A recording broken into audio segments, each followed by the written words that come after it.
Hi Kylie, my name's Megan. I'll be your physical therapist today.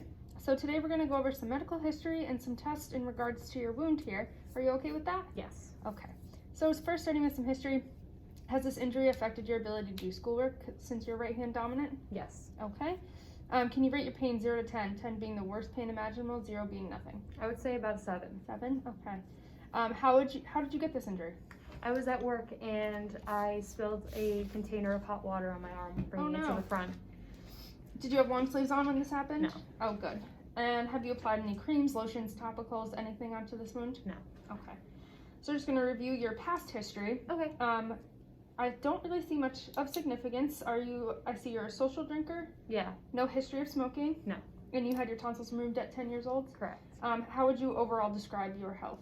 I'd say excellent. Excellent? Okay. I see they gave you some Percocet after your injury. So I'm sure you know, but it's a narcotic. We use it for pain management.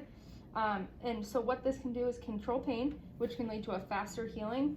It doesn't necessarily mean it speeds up the healing process, Okay. but it helps to not prolong it due to pain. Gotcha. So you'll be able to do things a little bit more functionally earlier on. Some side effects I'd like to just go over are addiction, respiratory distress when it's used in high doses, and the more common ones, nausea, vomiting, constipation, lightheadedness, dizziness, and drowsiness. Okay.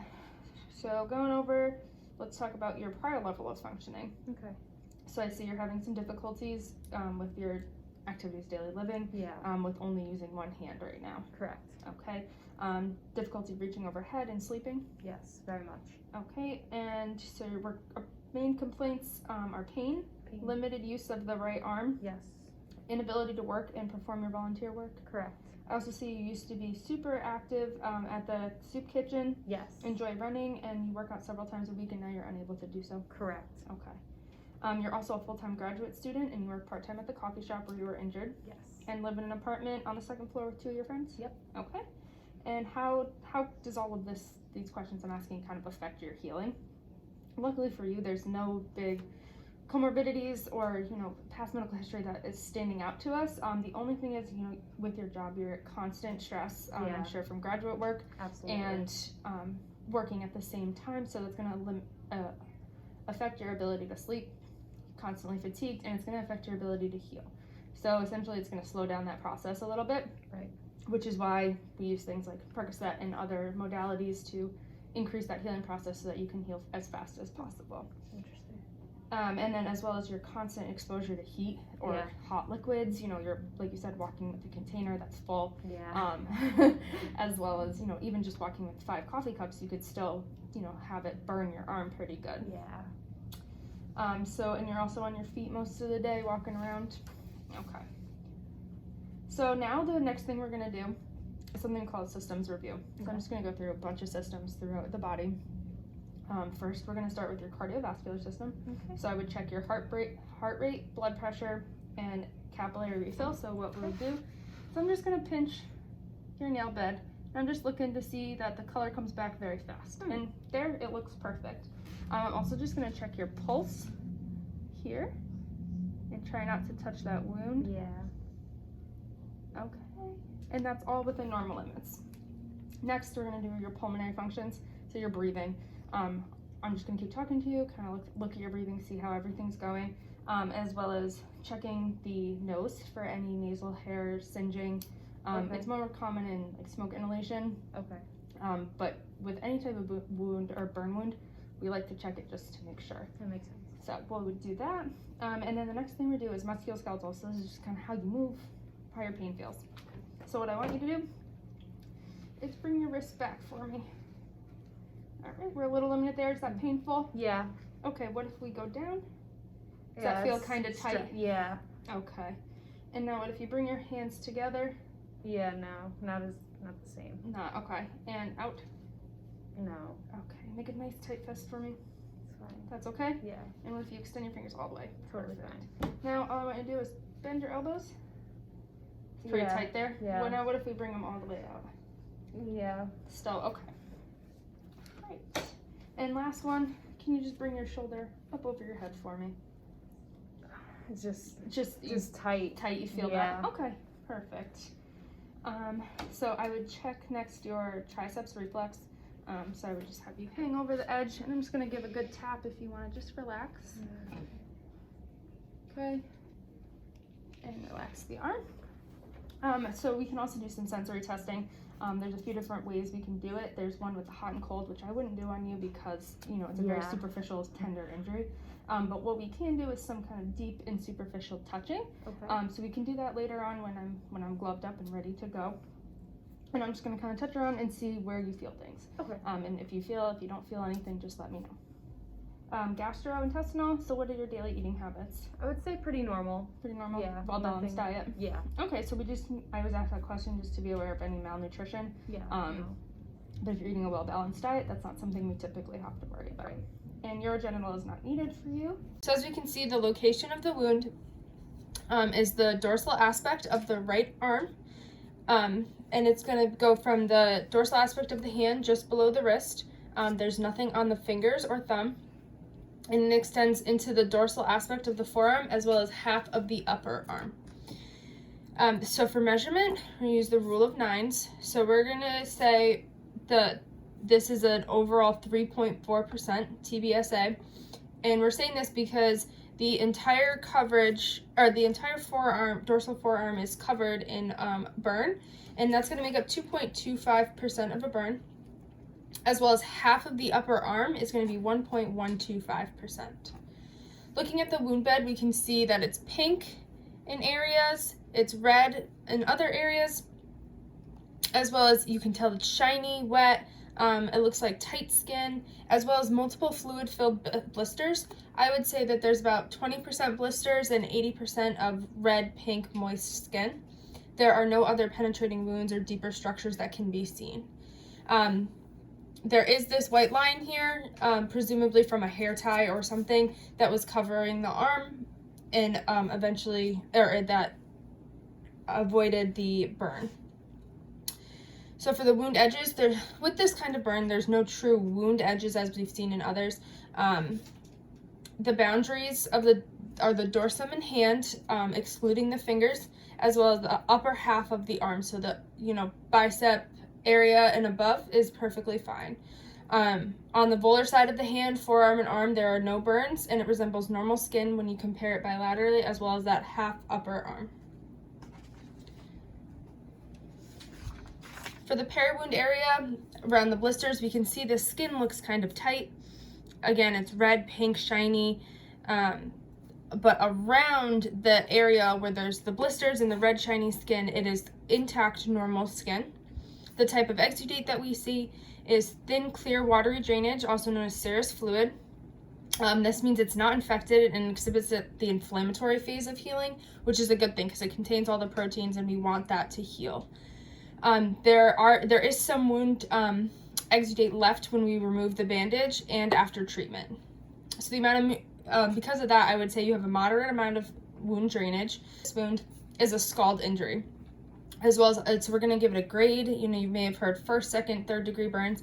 We're going to call this a partial superficial thickness burn. And essentially what that means is that you have a burn of the superficial layer of the skin called the epidermis, as well as it goes into part of the dermis, which is just below the first layer of the skin, called the papillary dermis. That's how we're getting these blisters that are fluid filled. So we're going to say it's a partial superficial thickness burn on 3.4% of your body.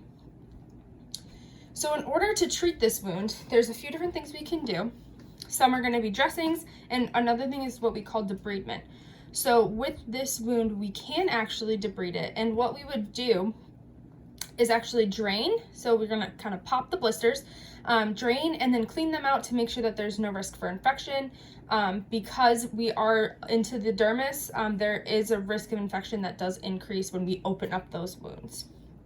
But typically, this will heal within 2 to 3 weeks as long as we can limit that infection, and we'll do that through some wound dressing. We have a really good idea of what's going on with the arm there. So what we're going to do next is some dressings. Okay. So how we're going to protect that wound while you're at school or at work when you do return to work. So what I'm going to use is something called Telfa. Okay. It's a non-adherent dressing. It comes in this little package, so it's nice and sterile. Good. Which is what we want for your arm, because after we drain and debrided these blisters, right, you're opened up to more infection, so we want to make sure we control that. So we Yes. can use a topical with these, Okay. with your injury. And all I'm gonna do is place this around. So it's non-adherent, so it's not gonna stick to your skin. That's awesome. So when we take it off, it's nice and absorbent because you do have a good amount of exudate coming off. Right. We want to make sure we're absorbing all of it, but still protecting the skin. So I'm going to use this gauze here to wrap around. So I'm just going to have you pick up your arm for me. Yep. And we're going to use this. We're going to go all the way up the arm as far as the gauze is covering. Okay. And this shouldn't be tight. It's just going to help keep that bandage down. Okay. Okay, so we went all the way up the arm on that. And then I'm just going to tape it down when we get to the end, just to make sure it stays on for you. But if that ever gets tight, we can always unwrap and rewrap again. We'll have plenty of those, so you can Okay. relax your arm. Okay. So we're using this Telpa, like I said, because it's going to absorb all of that exudate, Right. as well as keeping everything clean. We're adhering it with this here because we don't want to put any tape or Yeah. adhesives on that skin where it's pretty raw. I do have another substance that wrap that we can use, similar to the gauze there, but it only sticks to itself. Oh, cool. So you can feel on your fingers there, Oh, it's not sticky. sticky. So we can use something like this as well if that doesn't seem to stay very well. Okay. See, and then when you stick it back on the roll, Oh, sticks that's right to itself. awesome. And then as your exudate and your the secretions that are coming out kind of goes down, Yeah. we can use something called a hydrofilm, or Okay. it's like a semi-permeable film. It's nice and clear. We put it on, and you can keep it on for a few days. Okay. It doesn't have to be changed as often, and it provides a nice warm, moist environment to promote healing, but it also keeps all the bacteria out. Oh, So that's something we would use when you go back to work, because that's where you're probably going to be the most exposed to possible infection. absolutely. So we would use that. It would cover all the way up the arm. It's going to be a lot less bulky than this as well. All right. Awesome. And so then this one, you're not infected right now. You have a superficial partial thickness wound. It's Right. not way deep and you can't see any other structures. Right. We're really just trying to protect it because this wound is going to heal on its own. Right. We don't need to do any skin grafting or excisions or Thank anything God. like that with this one. Just making sure the blisters are clean. All right. So I just want to go over a little bit of education with you. Okay. So one thing, once this is all healed, make sure you always have sunscreen on. Okay. You should have that on no matter what, but your skin is a little bit friable now, so we want to make sure that that area is nice and covered with sunscreen, especially since it's warm out. Okay. So, and then, like we talked about a little bit earlier, cautious of any surroundings at work. If the rug's a little pulled up, make sure you're paying attention to those kinds of things. Clients running around, that kind of stuff. Right. Do not wear long sleeves while working. Okay. So that's a big one. When you're wearing long sleeves, when the water hits, that heat is going to stay in, Ooh. and it could make that burn worse than if you were lucky you were in short sleeves, which is why Yes. you kind of only got burned up to here, and everything stayed relatively small. You're going to have minimal scarring, if any at all. Oh, awesome. So nothing too major that you would have to worry about. Another one that a lot of people don't think about, turning the shower heat all the way up in the shower. Yeah, I do So that. that's one of the biggest ways we can get a scald injury without even knowing it. Wow. And now that your tissue, while it's healing, Right. make sure we're keeping that water temperature at, warm, but not scalding hot. Yeah. And then making sure just keeping all hot liquids and foods away from the edges of counters, tables, at work and at home, school, everything. Just keep it in the middle so there's no risk of it falling down. Makes sense. I just want to go over a couple long-term challenges that might happen. Like I said, you're going to have minimal scarring, if anything, but it typically will not affect this word we call cosmesis, Okay. which is like how we look at ourselves. So it's Okay. not like a scarring you're going to see that you're going to be very self-conscious about. Like I said, very minimal, if anything. Great.